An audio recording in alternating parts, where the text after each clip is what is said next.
Kelsey Ray here with South by Southwest. I am on the red carpet, and Cheech and Chong have just arrived outside the Paramount Theater for the premiere of their movie, Cheech and Chong's last movie. Join me as we talk to the cast and crew.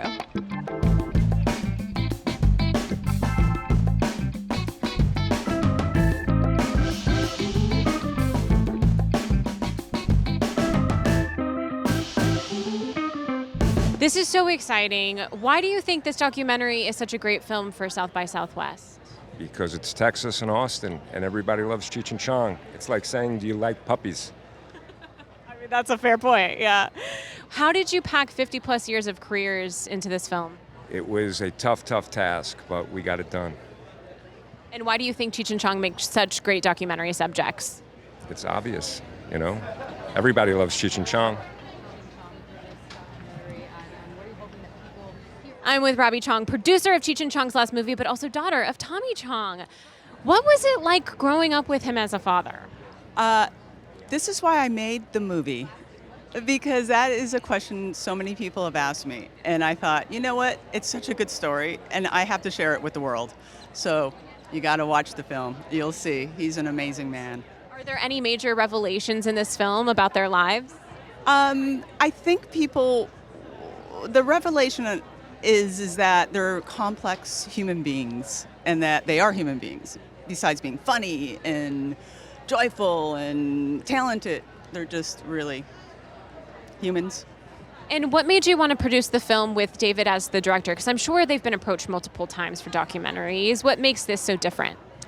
I think it's because David, he comes from a narrative feature, so he's the perfect person to tell this story, because there is such a wonderful story of how they met, their origin story, how they got together, what they did, what they accomplished. So he was the perfect person for this. No one else could have done it.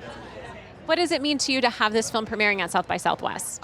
It's just, my heart is just, it's been swollen since I got here. I can't even tell you how amazing it is. We're all so excited to see this film, and thank you so much for talking to us. I'm so excited to talk to you. What made you want to be involved in this project? I've known Cheech and Chong for longer than you've been alive, young lady, okay? I've known them all along. They're dear friends of mine, and when I was approached with making the last movie for them, a little bit about their lives and history, I couldn't resist, so I came up with all the first monies to do it. Amazing. Have you seen the documentary yet? Nope, I've seen pieces of it. They wanted me to wait till today, and this is my hometown, Austin, so why not do it in Austin? So, yeah, they'll be here in a minute. We'll see it with them. What does it mean to you to have this film premiering at South by Southwest? I'm so excited because, one, it's our South by Southwest here in our hometown. It's the coolest thing. The Paramount Theater is the coolest theater there is. Yeah, so we're all excited. In fact, we're rebuilding the theater, the community. We're all pitching to rebuild the theater, too. And I know that you haven't seen the documentary yet, but knowing these men and most of their story, what are you hoping that people are taking away from this film after watching it? These are two very cool, laid-back guys. And, you know, they're not quite what you see in the movie, but on the way to it. You'll be amazed. Yeah, no, they're just really cool, down-to-earth guys. And it shows a little bit about them right now, what they do and how they think, cruising along, talking. It's cool. I can imagine y'all have been contacted to do documentaries probably a plethora of times over the years. What made this the right time and the right situation? Well, it's now or never. We're right on the edge there, you know. A documentary, a dedumentary, you know, who knows? No. Yeah. We just, you know, our whole career has been serendipity, you know. And so this is part of it. I knew her, Sarah Dipindi. Yeah. We got film. What makes South by Southwest the perfect film festival to debut this film? Mexicans. And stoners together in the same state. How about that? Cheech and Chong, we own Texas. From the beginning, we broke out of Texas. They may not be able to tell you, you know, the Constitution or anything, but you ask any Texan about Cheech and Chong, they know everything about it. All you have to do is say y'all. Yeah. We sure do. We do. Was it nerve-wracking to tell your whole story? Are there any revelations in this that you were a little bit nervous about? Oh, yeah, quite a few. I mean, because to make a good movie, you have to have conflict. And so in the movie, there's a lot of conflict. And it upset a lot of people. But the filmmaker, you know, Dave, he's a professional shit disturber, so he got it. Okay. Thank you very much, honey.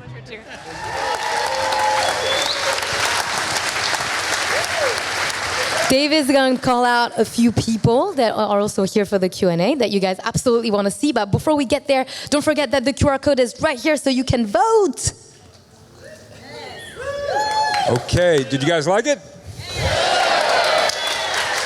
Cool. We want to bring out our producer, Robbie Chong.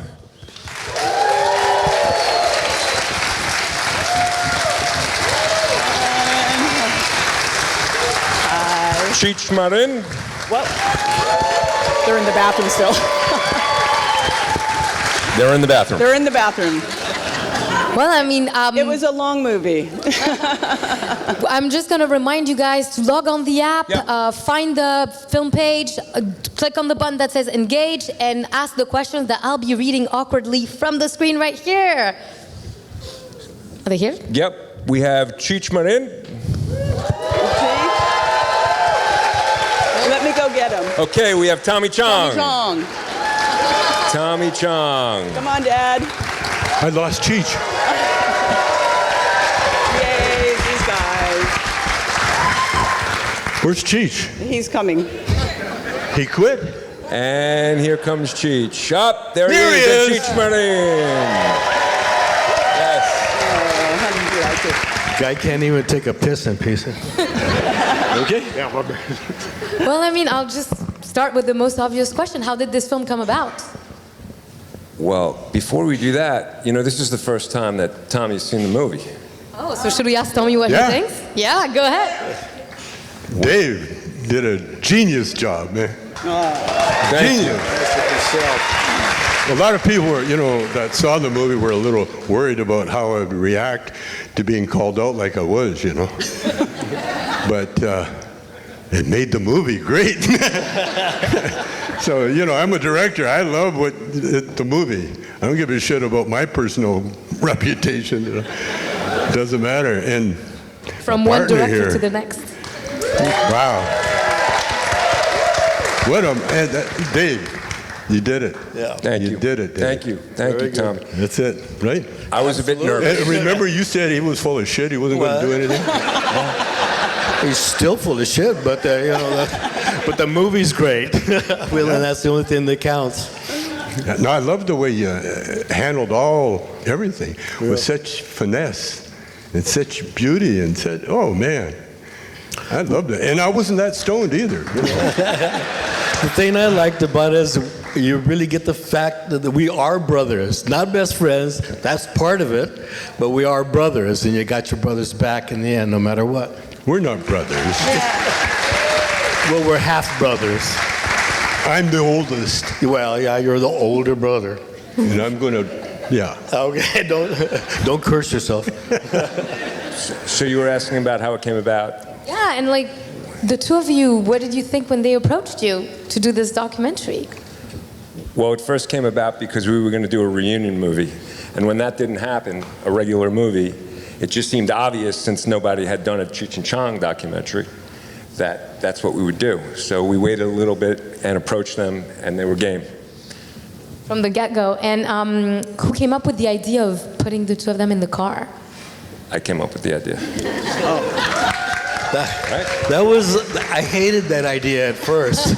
I really did. I mean, because he just wants to use all these toys and the overhead shots and the drones, but it made the movie. I mean, it made the movie in the end. Every time we needed a space to go into the next section, that overhead shot in the desert, and it was like, okay, I see where this works. Way to go. Yeah. And it really worked out.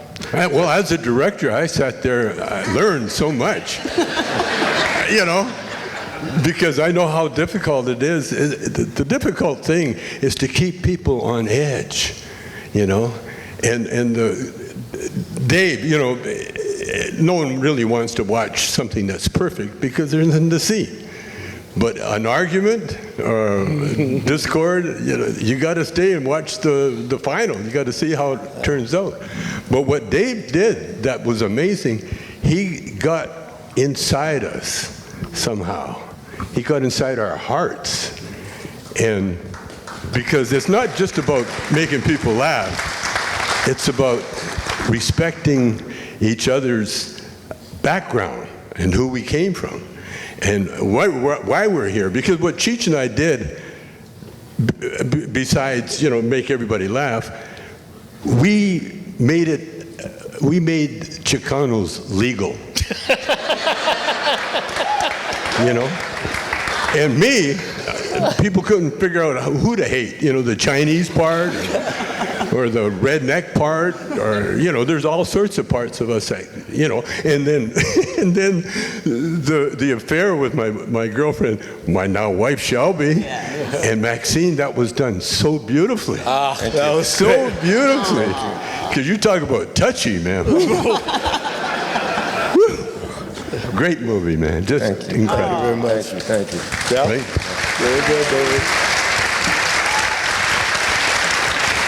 Well, I guess I'll start with your question. So, was there any archival footage that you uncovered in the process of making the film that surprised you? Yeah, I mean, that Geraldo interview, it was an 8-minute interview, and then the archival producer came with 4 hours of the raw footage that tracked him down. So it was that interview and the Playboy interview that were the hero archival interviews. So that coupled with the white site portrait interviews and the desert, and then of all the other archival. Well, for you too, for Cheech and Chong, was there anything in the film that you forgot about, like some interviews, old interviews that you did years ago? Like everything. I kept wondering, who is that guy? Well, that's me. God, that guy's hairline is receding awful fast here, man. Oh, okay. I heard you say in the beginning that you were like, whose voice is that? And Shelby's like, that's you, honey. My wife turned to me in the middle of the screen and said, your voice is really higher back then, Well, my balls hadn't dropped yet, No, it's a weird feeling seeing it like that, Wow. And then you see how fucking old I got. Jeez. And we're still here. How about that?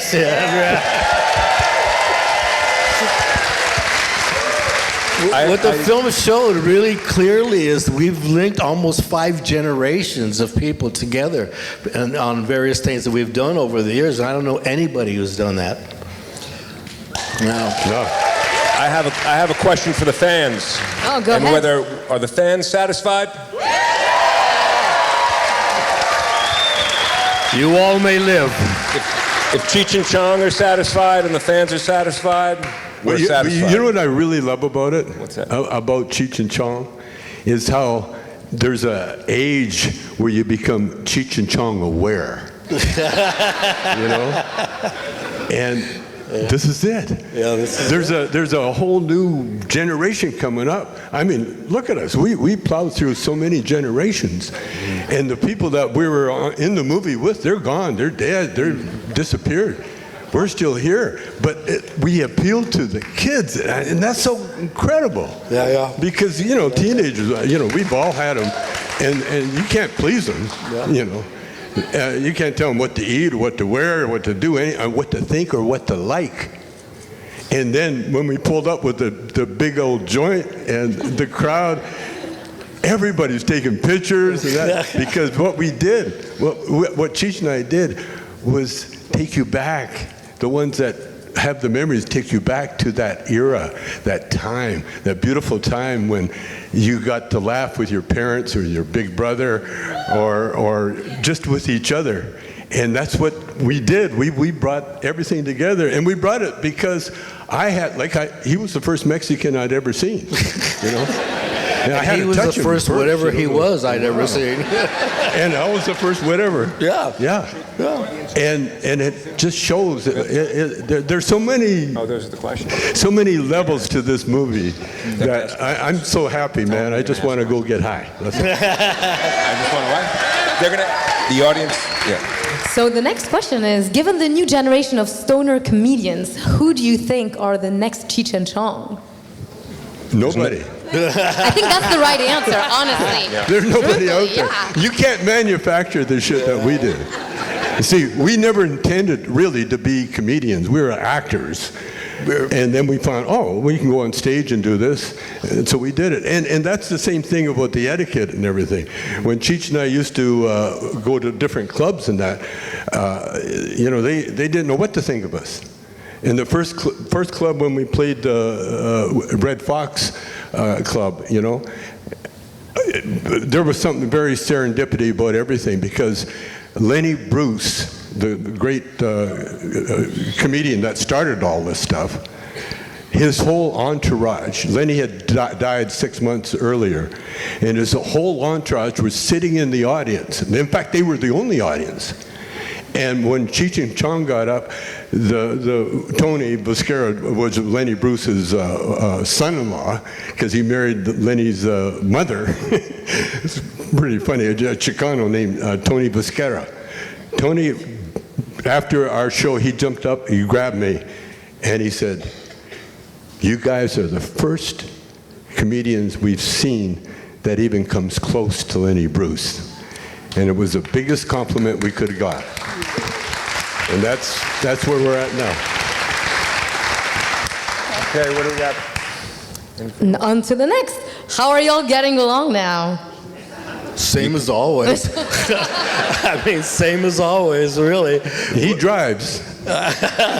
Not for much longer, though. I quit driving. He quit driving. I don't drive anymore because my eyesight's not that good. And I don't want to. I started seeing exits that were not there. Time to quit driving. So no, I'm a passenger now. But my gorgeous wife Shelby, she drives for me now, and she's in the audience and she was in the movie for a second. But there's going to be more movies, and we're going to tell the rest of the Cheech and Chong story. We're going to be telling it in biopics, and in fact, we got another project coming up. We can't announce it yet, and I'm not supposed to even. But when the movie says that Cheech and Chong's last movie, as Cheech and Chong probably is, but the biopic will we have really handsome people play us. and do stunts that we couldn't do anyway. We're going to keep the Cheech and Chong legacy alive for as long as we can. So we have the question, like a bit upsetting, I guess. Are you officially both retired? Well, What? No, he just not at answered all. that. He just answered that. Yeah, like it's like you keep on working. This is a good one. How does Robbie feel right now? Yeah. This is a very good one. I am very overjoyed to finally bring it out to the world, and I was nervous sitting next to my dad watching this movie, but we did it, and I'm so happy he enjoyed it, and Cheech, and it's been a long journey, and here you go.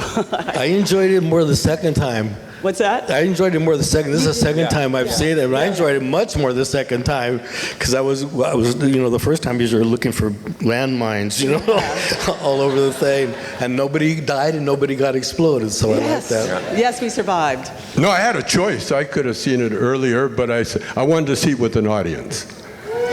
I really did. Yeah.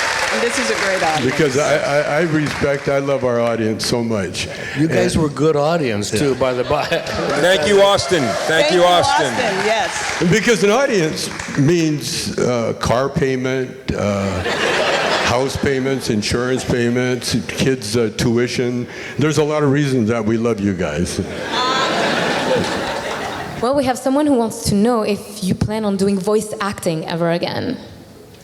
I'm sorry, what? Voice acting. Will you be doing voice acting? Do you think you will? Acting. If a gig comes up, sure, man. You heard it here. We both worked for Disney over the years. Yeah, I turned down the first offer. We got offered to do Lion King, and I'm too hippie. I'm not going to do work for Disney. Cheech took the gig, made a fortune. Whoopi Goldberg sat in for me. And then I said, fuck that, I'm going to work for Disney next time. And I did Zootopia and got an Oscar for it. So no, I got cured of the hippie disease. Well, we have a very metaphysical question coming up next. What inspires every single one of you every day? Advice? No, inspires you. What inspires you? What inspires you every day? What inspires me every day? I know. It's the unseen force that guides us all. No, I know there is a God. And people say, how do you know? I said, have you seen my wife? Not only there is a God, but he really likes me. That's what inspires me. Well, for every single one of you. Creativity. Love. To see tomorrow. I'd like to see tomorrow. I got scared when I first got into town here and woke up at this hotel, and this happened to me a couple times on the road where I don't know where I am. And I said, what is this room? I mean, where is the light? Where's the bathroom, first of all? And I felt that same sensation this time, and I said, well, I didn't know what it meant. I still don't know what it means, but I like waking up in strange places, so I think I'll continue that process. Well, David, with an obscene amount of footage that you've had, archival footage, and two very charismatic participants, how did the structure of the film come to be? We, read their books. They each wrote a book, and then laid down the white psych interviews, the portrait interviews, while we were acquiring all the archival, and kind of cut that together, and then brought the desert in last. Okay, well, I guess we'll wrap it with something all the fans want to know slightly more about, because you just touched a bit about it. Can you tell us more about the biopic that's coming out? Oh, the biopics? Yeah. Oh, they're so incredible, man. And I'm not just saying that because some investors are here. I envision us being the box office king for the next couple of years, for sure, And if you invest, or anybody, has lucky enough to be able to invest in any project that Cheech and I are involved with, and definitely Dave and Robbie, you're going to make your money back. In fact, you're going to get so rich you're going to have money problems. You might even get rich enough to bail Donald Trump out, but I don't know. Good up. Well, yeah, David, have the last word. I just want to thank the audience, thank Austin, thank South by Southwest. My family's here. You guys made us feel great. My family's here, my mother and father. And don't forget to vote. The QR code is right here. And yeah, keep it going. Yes, vote if you like the movie. Thank you. Thank you very much. Thank love you. all. That wraps up red carpet coverage for Cheech and Chong's last movie. Stay tuned for more films and more coverage throughout the week.